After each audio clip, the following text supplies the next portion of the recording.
En el anterior video, vimos que la jihad lleva al vencido que se opuso al Islam, ya sea a la muerte, al sometimiento al aceptar el estatuto de dhimmi, es decir de ciudadano de segunda, o a su conversión al Islam.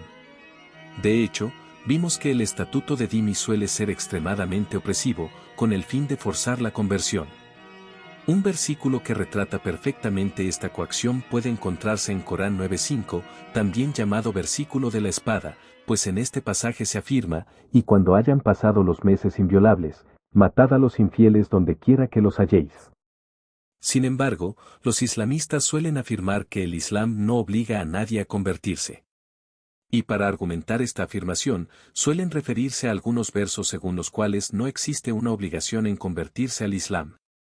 Por ejemplo, suelen emplear el verso que se encuentra en Corán 2:256, que afirma, no hay coacción en la práctica de adoración, pues ha quedado claro cuál es la buena dirección y cuál el extravío. ¿Cuál es entonces la verdad entre estas dos versiones contradictorias? Es importante resaltar que el verso pacífico, Corán 2:256, corresponde a la primera época de Mahoma, y por ende habría quedado derogado por el versículo de la espada. Sin embargo, no es raro encontrar apologistas musulmanes que tratan de describir al Islam como una religión pacífica, apelando al versículo pacífico. Pero esta es una argucia más que los islamistas ponen en práctica con el fin de convertir personas al Islam. Es interesante resaltar que exégetas musulmanes como Sobi y Asale entienden también ambos versículos de la manera siguiente: la orden de luchar contra los infieles se retrasó hasta que los musulmanes se hicieron fuertes, pero cuando eran débiles se les ordenó aguantar y ser pacientes. Esto muestra una vez más que los musulmanes emplean versículos pacíficos en situaciones de debilidad e inferioridad. Y una vez estén en situación de poder, emplearán versículos semejantes al verso de la espada, con el fin de justificar la jihad y el dominio sobre los otros. Podemos citar algunos pasajes del hadith que mencionan que la guerra o la opresión deben ejercerse hasta la conversión de los vencidos.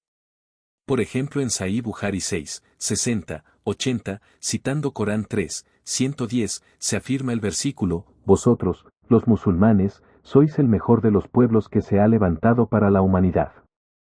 Significa, el mejor de los pueblos para la gente, ya que los traéis con cadenas en el cuello hasta que abracen el Islam.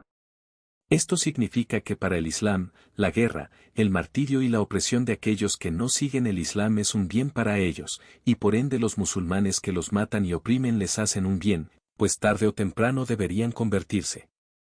De igual manera, en Sahih Bukhari 1:387 se afirma, el apóstol de Alá dijo, se me ha ordenado combatir a la gente hasta que digan, nadie tiene derecho a ser adorado salvo Alá.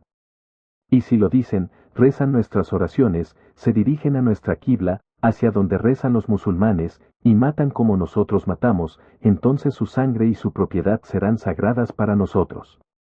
Esto significa que según el Islam, la vida de un ser humano solo es respetada si se convierte al Islam y si de cierta forma el converso sella un pacto de sangre con el Islam, mediante el asesinato. Algunos versos del hadith podrían incluso interpretarse actualmente como un llamado al genocidio de cristianos y judíos, para conseguir una limpieza religiosa como afirma Sahih Muslim 19:43-66. Se ha narrado de Umar al-Jatib que oyó al mensajero de Alá decir, expulsaré a los judíos y cristianos de la península arábiga y no dejaré a nadie que no sea musulmán. Si te gustó este video, no dudes en suscribirte y en compartirlo con tus amigos, para que este mensaje llegue a más gente. Que la paz sea con ustedes.